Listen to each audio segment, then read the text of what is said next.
and the plane taxied onto the runway. But as the engines roared to life and the flight lifted into the air, the story was far from over. What seemed like a simple act of kindness was about to take a turn that no one could have predicted. And then the veteran spoke. The flight reached cruising altitude and the soft hum of the engines filled the cabin. Flight attendants moved through the aisles with drinks and snacks, but the atmosphere was anything but routine.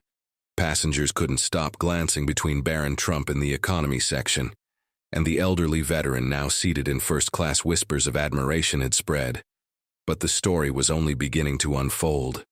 The veteran sat quietly at first, sipping his water, and staring out of the window, his hands rested on his lap, the faintest tremor visible then as if compelled by the weight of the moment. He turned to the passenger seated next to him, a middle-aged woman with kind eyes. "I have to say something," he began. His voice just loud enough to be heard. The woman looked at him curious. The veteran adjusted the small pin on his lapel, a purple heart, and sighed deeply. "That young man who gave me this seat, his family saved my life once." The woman blinked, surprised. "What do you mean?" The veteran leaned back, his voice growing steadier as he began his story. "It was decades ago during the Vietnam War. I was stationed overseas, far from home, with no family support.